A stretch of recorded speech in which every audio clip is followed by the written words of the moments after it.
So hello guys, most welcome your YouTube channel study with mechanical. तो आज के इस वीडियो में बात करने वाले हैं हम थर्मल इंजीनियरिंग के बारे में, जो चैप्टर नंबर 4 इसमें हम डिस्कस करेंगे। इसके पहले मैंने 3 चैप्टर पढ़ा दिया, ऑलरेडी चैनल पे अपलोड है, वो वीडियो जाके आप प्लेलिस्ट में देख सकते हैं। ठीक है, थर्मल इंजीनियरिंग के नाम से आपको प्लेलिस्ट चैनल पे मिल जाएगी। ठीक है, तो ये चैप्टर नंबर 4 हमारा है उष्मागतिकी के नियम, रूल्स ऑफ थर्मोडायनेमिक। ठीक है, यहाँ से सबसे ज़्यादा क्वेश्चन पूछे जाते हैं। ठीक है, अब कोई भी थर्मोडायनेमिक लॉ पूछ देगा। ठीक है, हर बार यहाँ से 5 नंबर या 3 नंबर, 3 या 5 नंबर का क्वेश्चन यहाँ से बनना तय है।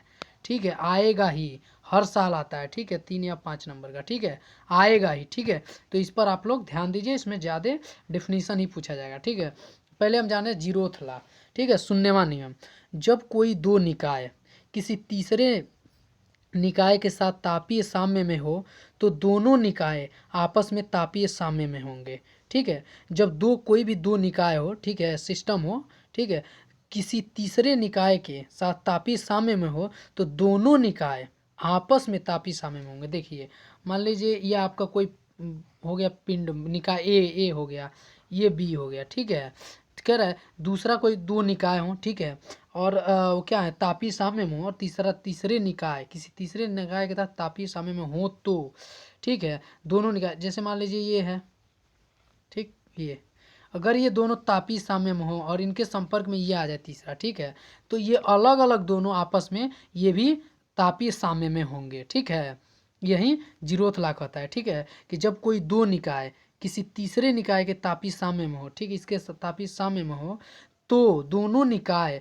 के आपस में तापीय साम्य में होंगे। ठीक है, आपस में भी ये तापीय साम्य में होंगे, यानी इनके बीच कोई तापांतर नहीं होगा। अगर एक साथ तीनों को जेड कर दे तो तीनों का टेम्परेचर बराबर हो जाएगा, टेम्परेचर इधर का इधर आ जाएगा, ये वाला इधर। ठीक है, यही है शून्यवां नियम। ठीक है, आगे हम बढ़ते हैं फर्स्ट लॉ।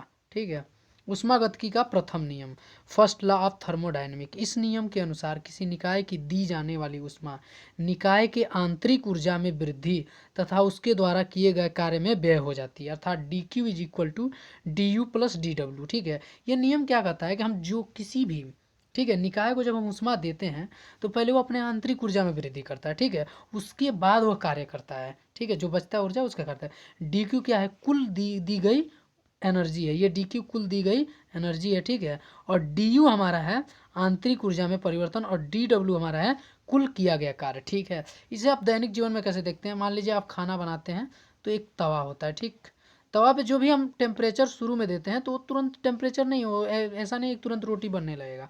ठीक है, पहले वो अपना एनर्जी स्वयं, ठीक है, आंतरिक ऊर्जा में वृद्धि करता है, पहले उसका टेम्परेचर कुछ बढ़ेगा। ठीक है, उसके बाद वो कार्य करेगा, उसके बाद उस पर आप रोटी बना सकते हैं। ये हमारा, ये इसका दैनिक जीवन में उदाहरण था। ठीक है, कि पहले वो आंतरिक ऊर्जा में वृद्धि करेगा तब कार्य करेगा। ठीक है, ये था थर्मोडायनेमिक का फर्स्ट लॉ।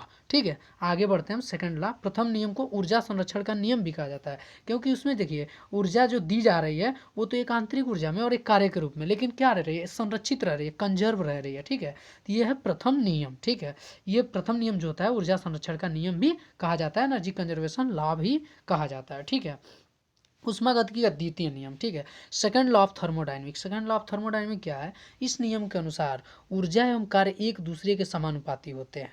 ठीक है, ऊर्जा एवं कार्य एक दूसरे के क्या होते हैं, समानुपाती होते हैं, अर्थात संपूर्ण यांत्रिक ऊर्जा उसमें ऊर्जा में परिवर्तित हो जाती है। जितना भी हम यांत्रिक ऊर्जा होता है, ठीक है, मैकेनिकल एनर्जी, वो क्या हो जाता है हमारा हीट एनर्जी में, ठीक है, उसमें ऊर्जा में परिवर्तित हो जाती है, परंतु संपूर्ण उसमें ऊर्जा यांत्रिक ऊर्जा में परिवर्तित हो जाए ऐसा संभव नहीं है। ठीक है, आप जितना मैकेनिकल एनर्जी है, ठीक है, उसको आप उसमें ऊर्जा में परिवर्तित कर सकते हैं। ठीक है, लेकिन उसमें ऊर्जा को आप कभी भी पूर्ण रूप से यांत्रिक ऊर्जा में परिवर्तित नहीं कर सकते हैं। जैसे स्टीम इंजन ले लीजिए, ठीक है, उसमें क्या करते हैं, उसमें ऊर्जा को संपूर्ण रूप से 100% कार्य में मैकेनिकल एनर्जी में नहीं बदला जा सकता है। ठीक है, ये एकदम परफेक्ट है कि किसी भी उसमें ऊर्जा को 100% यांत्रिक ऊर्जा में परिवर्तित हो जाए ऐसा संभव नहीं है, यही कहता है द्वितीय नियम। ठीक है, आगे हम बढ़ते हैं, जानते हैं इसमें दो मुख्य पॉइंट आते हैं। एक केल्विन प्लांक का कथन जो हर बार पूछता है, ठीक है, एक ये पूछेगा, एक अगला हमारा पूछेगा। ठीक है, दो इसके हैं रूल। एक तो केल्विन प्लांक का कथन क्या है, इसके अनुसार कोई ऐसा इंजन बनाना संभव नहीं है जो चक्रीय प्रक्रम पर प्रचालित होते हुए, यानी चक्रीय प्रक्रम पर कार्य करते हुए प्राप्त की गई समस्त ऊष्मीय ऊर्जा को कार्य में परिवर्तित कर दे। ठीक है, केल्विन प्लांक ने कहा कि हमारा कोई भी ऐसा मशीन या इंजन बनाना संभव नहीं है जो चक्रीय प्रक्रम, ठीक है, साइक्लिक प्रोसेस पर प्रचालित होते हुए कार्य करते हुए समस्त ऊष्मीय ऊर्जा, ठीक है, जो हीट एनर्जी है जितना, उसको कार्य के रूप में परिवर्तित कर दे, 100% कार्य के रूप में परिवर्तित कर दे। ऐसा कुछ भी नहीं है, ये ऐसा इम्पॉसिबल है। ठीक है, यही बताया हमारा केल्विन प्लांक का, यही कथन है, उन्होंने यही बताया। ठीक है, तो आगे हम बढ़ते हैं। दूसरा हमारा क्या कथन है, तो दूसरा हमारा है क्लासियस, यानी D Q not is equal to D W, यानी संपूर्ण ऊष्मा को कार्य में नहीं बदला जा सकता। ठीक है, क्लासियस का कथन, ये हमारा सेकंड है क्लासियस का कथन। ठीक है, ये बहुत बार पूछता है, वेरी वेरी इंपॉर्टेंट। ठीक है, पूछता है क्लासियस का कथन क्या है। ठीक है, बार बार पूछता रहता है। ठीक है, बोर्ड में।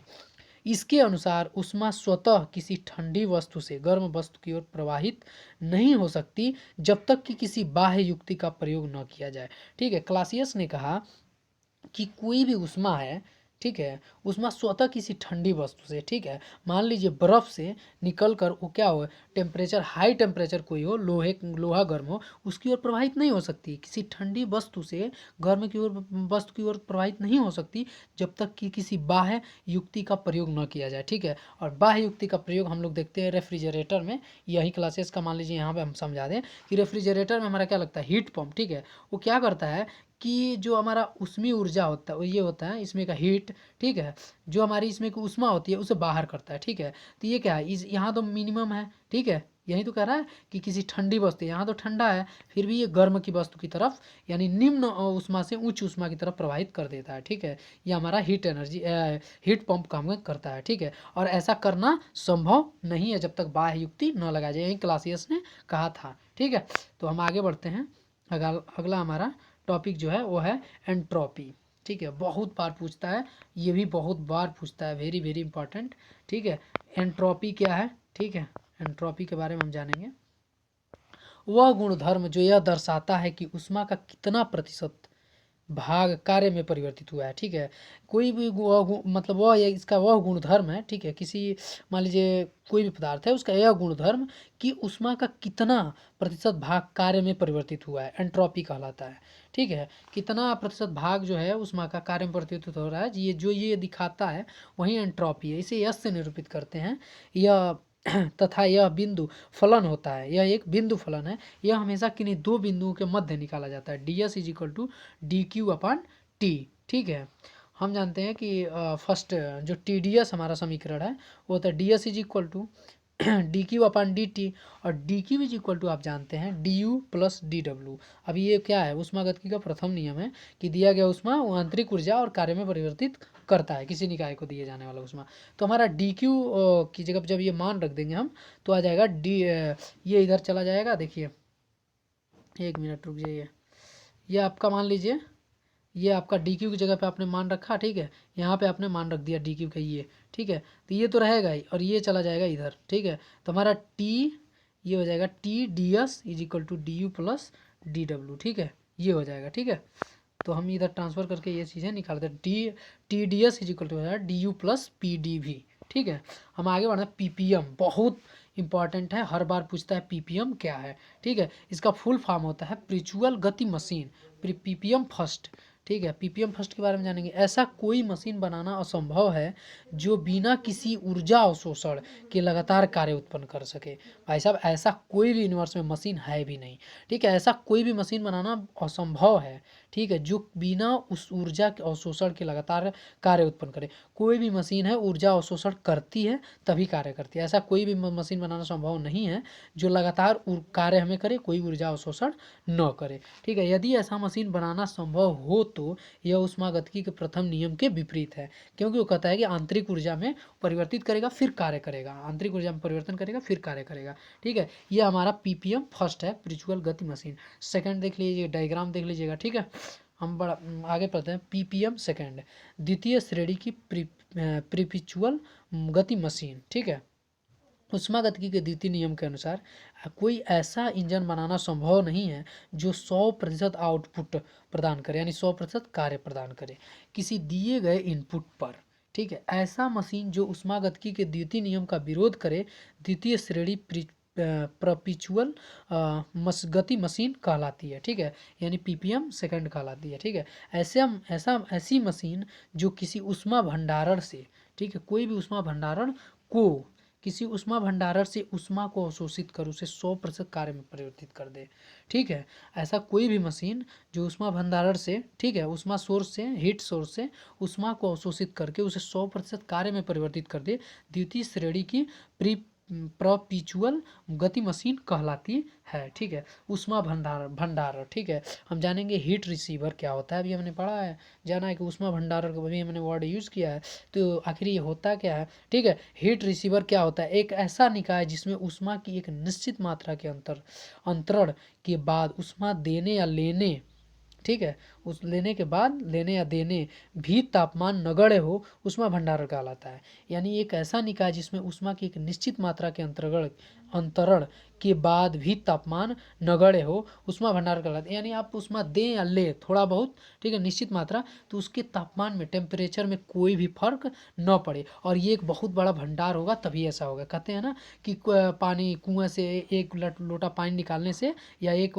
मतलब जग पानी निकालने से वो कम नहीं होता। ठीक है, इसी तरह ऊष्मा जो भंडारण होता है उसमें थोड़ा बहुत निश्चित मात्रा में ऊष्मा के लेने या देने से उसके टेम्परेचर में कोई प्रभाव न पड़े, उसे ऊष्मा भंडारण कहते हैं। ठीक है, हीट रिसीवर कहते हैं। ठीक है, ऊष्मा भंडारण दो प्रकार के होते हैं। ठीक है, एक हीट सोर्स होता है, ठीक, ऊष्मा स्रोत जहाँ से ऊष्मा में मिलती है। ठीक है, किसी ऊष्मागतिकी निकाय के उच्च तापमान वाले भंडारण को ऊष्मा सोर्स कहते हैं, यानी जिसका टेम्परेचर हाई है वो सोर्स है। ठीक है, वो ऊष्मा का सोर्स है। इस निकाय से ऊष्मा प्रदान की जाती है, जब ज़्यादा ऊष्मा है तो प्रदान ही की जाएगी, इस निकाय से ऊष्मा प्रदान की जाए। जैसे बॉयलर भट्ठी, ठीक है, बॉयलर की भट्टी ऊष्मा प्रदान करती है, दहन कक्ष ऊष्मा प्रदान करती है, सूर्य क्या होता है, ऊष्मा प्रदान करता है। ठीक है, सिंक, हीट सिंक यानी ऊष्मा सिंक, किसी ऊष्मागतिकी निकाय के निम्न तापमान वाले भंडारण को सिंक कहते हैं, यानी जिसका टेम्परेचर कम हो उसे सिंक कहते हैं। इस निकाय में ऊष्मा ग्रहण की जाती है, जब टेम्परेचर कम हो तो ऊष्मा ग्रहण की, जैसे वायु क्या करता है, टेम्परेचर ग्रहण करता है, नदी, समुद्र जल आदि। हीट पंप, ठीक है,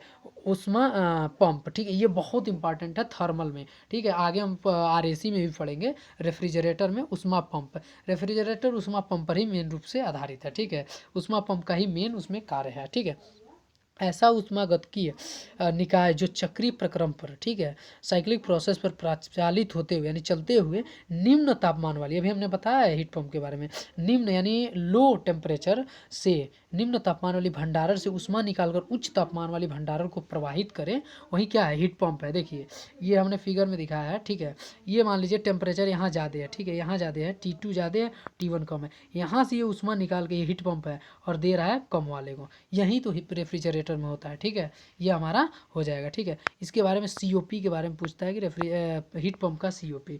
ठीक है, तो COP ये है, COP heat pump HP is equal to Q1 upon Q1 minus Q2 is equal to T1 upon T1 minus T2। ठीक है, ये है। ठीक है, इस चैनल पर first year, second year, final year के 8 सेमेस्टर कक्षाएं, ठीक है, चल रही हैं। ठीक है, साथ साथ इस पर पॉलिटेक्निक एंट्रेंस एग्जामिनेशन 2023 की भी तैयारी कराई जा रही है। इसलिए आपके करीबी का कोई भी, आप तो सेमेस्टर क्लास ले रहे हैं, इसका मतलब आपका एडमिशन हो चुका है, कोई भी हो तो वो तैयारी के लिए ये नंबर बता दीजिएगा, इस पर हाई लिख के भेजें, फ्री ऑफ कॉस्ट तैयारी कराई जा रही है।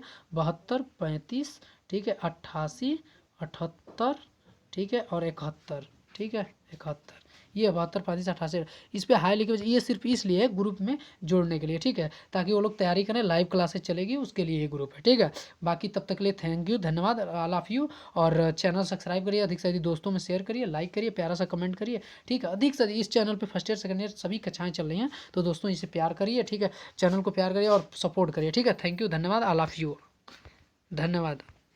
1 मिनट।